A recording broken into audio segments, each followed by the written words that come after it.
Start कर दे। हाँ कर दो, स्टार्ट कर दे। भैया जी राधे राधे। आज मैं आई हूँ गांव ढूकपुरा में और ये है मेरी गोदी में बच्चा जिसका जन्म हुआ है 17 जून 2025 को। ठीक है, अब ये अरे चुप हो जा, पहले तो चुप हो जा। तो अब ये बच्चा सो रहा था और हम बच्चे की जांच कैसे करेंगे कि हमारा बच्चा स्वस्थ है या नहीं है। बच्चे की जांच करने के लिए सबसे पहले बच्चे के ये पंजे होते हैं तो हम इसमें टिकली लगाते हैं। अब देखिए इस तरह से अगर बच्चा रोता है तो हमारा बच्चा ये स्वस्थ है। और कुछ बच्चे जो होते हैं पैर में चुटकी मारने से रोते नहीं है और ए करके चुप हो जाते हैं या बिल्कुल भी रोते नहीं है, तो ऐसे बच्चों को कुछ ना कुछ परेशानी होती है। और रोने से बच्चे का ये भी पता चल जाता है कि बच्चे के मुंह में छाले तो नहीं है। अगर बच्चे के मुंह में छाले होते हैं तो जीभ भी उनकी सफ़ेद होती है, ऊपर नीचे सारा ही उसका सफ़ेद होता है। और छोटे बच्चों के जो छाले होते हैं वे सफ़ेद रंग के होते हैं। और ये जो इन्फेक्शन के कारण होते हैं, बच्चे की नाभि देखते हैं तो बच्चे की नाभि ये जो होती है उससे हम कुछ भी नहीं लगाते हैं, तब न लगाना चाहिए। बच्चे की नाभि को अपने आप सूखने देना चाहिए। हाँ, अब देखो आप इस बच्चे की जो है आंखें लाल हो रही हैं और हमारी आप इधर आ जाओ। आपको भी लग रहा है कि बच्चे की आंखों में कोई दिक्कत है ना, लाल है ना, और बच्चे की आंखों में से पानी भी आ रहा है। तो छोटे जो बच्चे होते हैं हमें कभी भी इनकी आंखों में कोई भी आई ड्रॉप बिना डॉक्टर की सलाह के नहीं डालनी चाहिए और न ही कोई ट्यूब वगैरह लगाना चाहिए। अब बच्चे की आंखों को ठीक करने का सबसे अच्छा इलाज क्या है वो मैं आपको समझा रही हूँ, आप ध्यान से देखिएगा। और अगर किसी बच्चे में ये प्रॉब्लम है, जो छोटे बच्चे होते हैं जो 2 महीना तक के, मैं उन बच्चों की बात कर रही हूँ।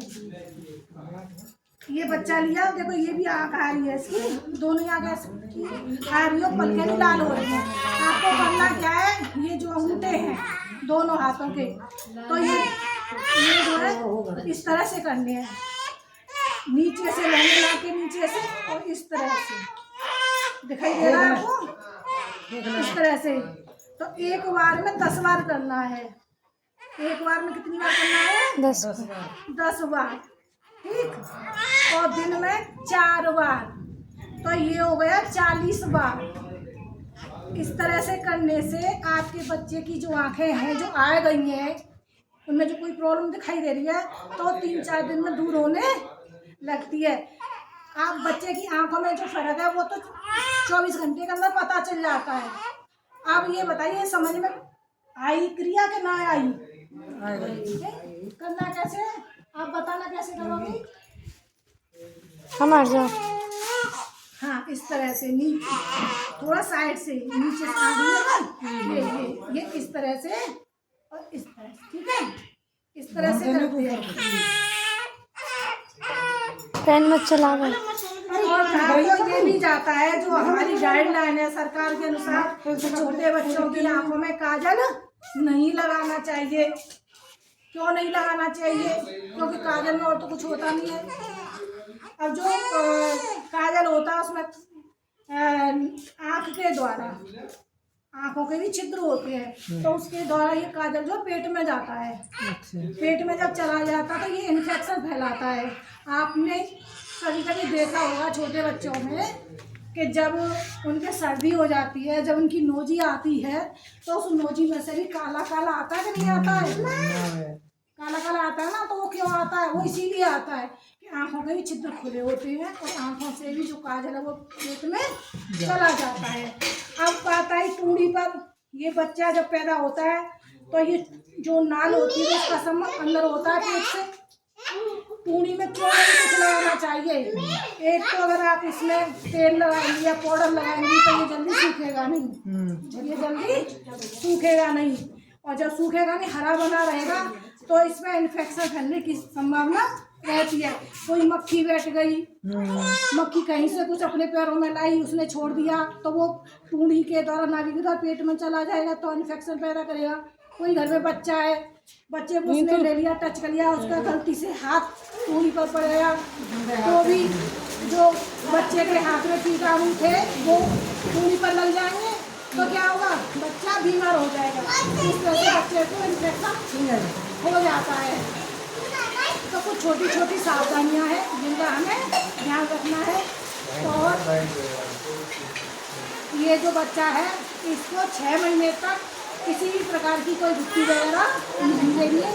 आपको सिर्फ और सिर्फ माँ का दूध पिलाना है।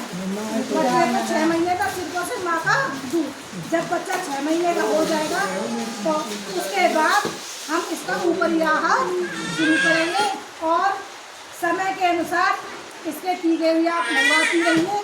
अभी आपका जन्म पर तो सही टीका हो गया। ये जो पहला टीका वो 1.5 महीने पर, दूसरा टीका 2.5 महीने पर और तीसरा टीका इसको 3.5 महीने पर लगवा देना है। इसके बाद जब आपका बच्चा 9 महीने का पूरा हो जाएगा तब फिर इसका आपको टीका लगवाना है। तो इस तरह से इसके जो 1 साल के टीके कंप्लीट हो जाएंगे। तो अगर आपको मेरी ये जानकारी, जो भी ये वीडियो देख रहे हैं, अच्छी लगी हो तो इस वीडियो को ज़्यादा से ज़्यादा शेयर कीजिए, क्योंकि कहा जाता है कि जानकारी ही बचाव है। तो ये छोटी छोटी मेरी तरफ से जानकारियाँ हैं जो मैं आपके साथ साझा कर रही हूँ, और आप भी इन जानकारियों को एक दूसरे तक शेयर कर दीजिए ताकि किसी का भला हो सके। जय हिंद, जय भारत।